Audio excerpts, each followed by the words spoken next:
Labdien! Mēs esam atkal klāt ar vēl vienu jaunu video. Kā jau mēs solījām, mēs jūs iepazīstināsim ar dažādiem speciālistiem, un šodien mēs esam viesos pie Itas Zviedres, kas ir pieredzējuša optometriste, un viņa mums pastāstīs par tādu varbūt Latvijā jaunumu, ko daudz vēl nezina – ortokeratoloģija. Labdien!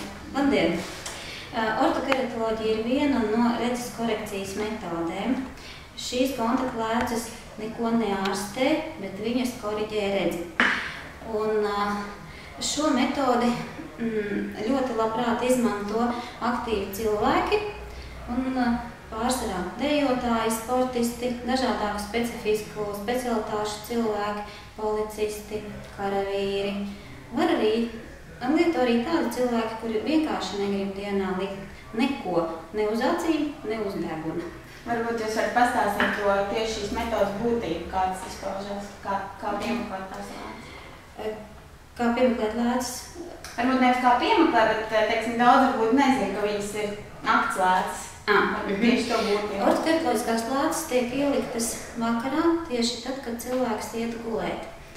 Un tad nakts laikā, guļot kā minimums 6 stundas, mazliet tiek mainīta radzenes epitēlija forma vai radzenes epitēlija biezums.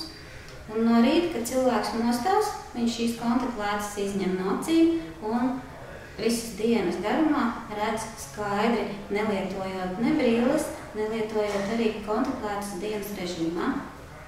Un tas ir tāds liels pluss, varētu teikt, kad acīs nekas nav jāliek, bet vai ir arī kaut kādi mīnusi, teiksim, lietojot šādu veidu lēcas?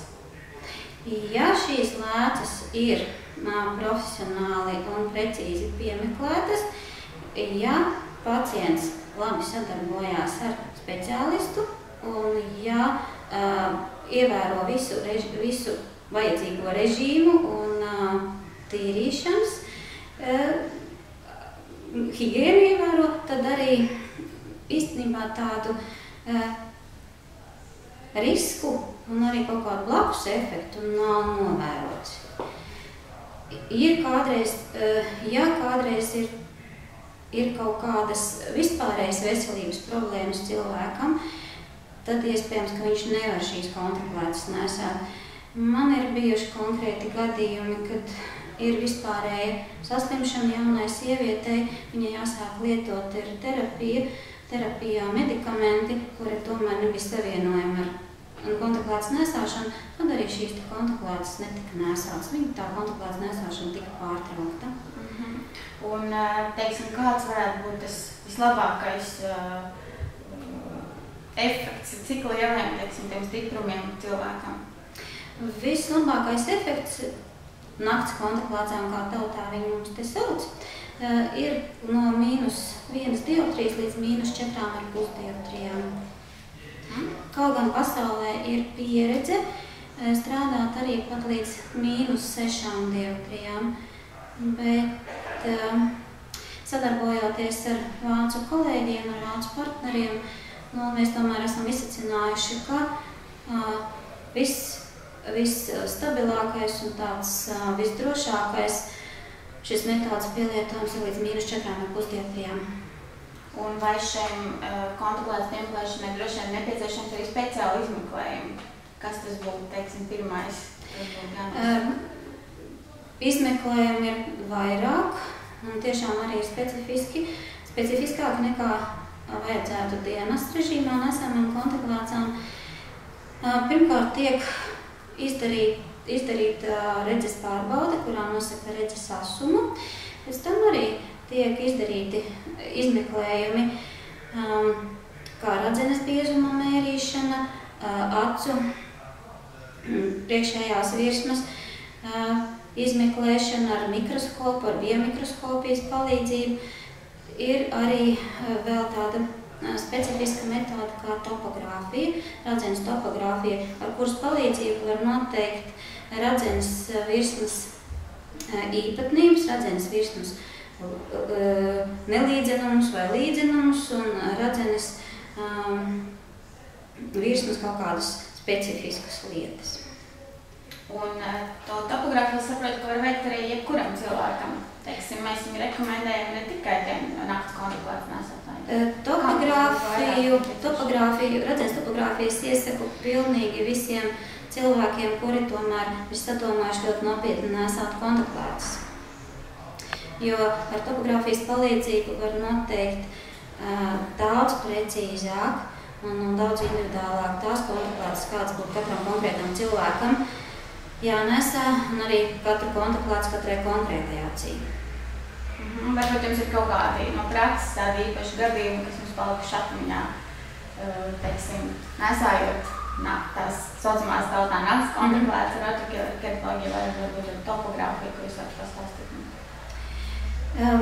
Bez topogrāfijas ortokeratoloģija vienkārši pat nav iespējama, jo regulārās pārbaudes visas notiek tikai ar topogrāfijas arī palīdzību, un tur viens no vadošiem izmeklējumiem ir topogrāfija. Un pēc tam tie cilvēki, kas jau ļoti ilgstoši nesā ortokeratoloģiskās lēcas, jeb nakts lēcas, ortokeratoloģija ir kā salīdzinoša metode, lai varētu saprast, kā radzenes forma mainās, lai varētu saprast, vai tur viss norit tā, kā tam ir jānorit, un cik vienmērīgi notiek tā radzenes formas maiņa. Tas ir tāds jau ortokeratoloģisko lēcu nesētājiem, tā ir tāda standarta izmeklēšanas metode. Viņas vienkārši nekas nenotiek. Un varbūt jūs kādu bildi mums varat parādīt tā, kā izskatās tā topogrāfijas bilde, lai cilvēkiem ir kaut kāda nojausma. Tā ir tā bilde, kuru es varētu teikt tā, nofotografēju ar speciālu aparātu. Un šie te riņķi, viņiem ir ļoti liela nozīme, jo šo riņķu palīdzību tiek parādīts attēls, viņš tiek pārveidots noteiktos datos tādos, lai varētu viņus analizēt jau kompjuterā. Un kompjuterā pēc tam visām analīzēm, ļoti daudz un dažādākām, tiek iegūti dažādāki cifari, tiek iegūti radzenes stāvumi, kas ir ļoti, ļoti būtiski šai te metodei un vispār kontaktplātes pielāgošanai.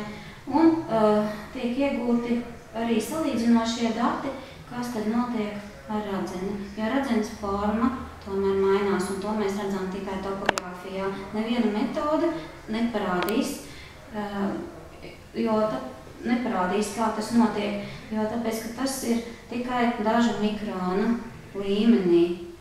Un šīs te izmaiņas notiek tikai radzenes epitēlijā. Pati radzene kā tāda netiek izmainīta.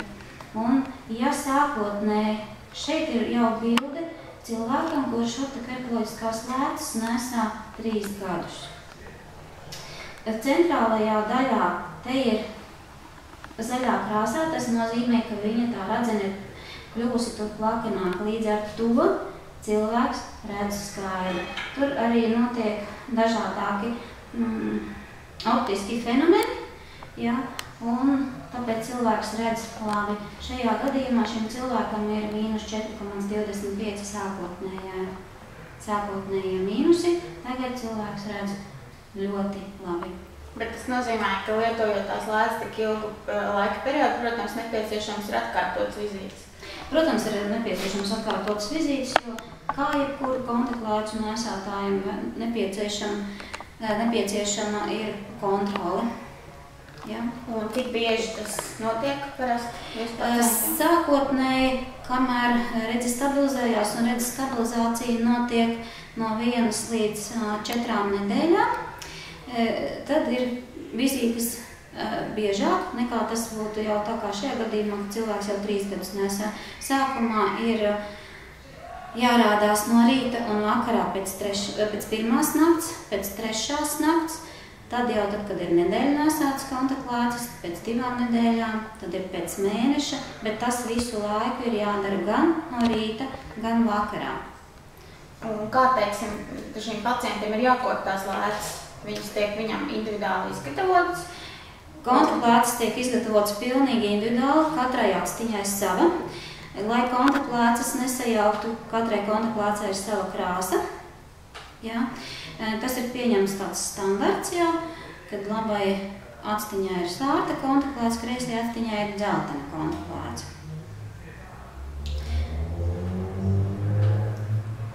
Un tātad kontaklāts tiek piemeklēts, viņš viņam satrādās. Un tīrīšana, jā, par tīrīšanu bija jautājums. Jā. Tīrīšana ir arī ar tādiem šķīdumiem, kādi ir piemēroti cietajām gāzcaurlaidīgām kontaklācām.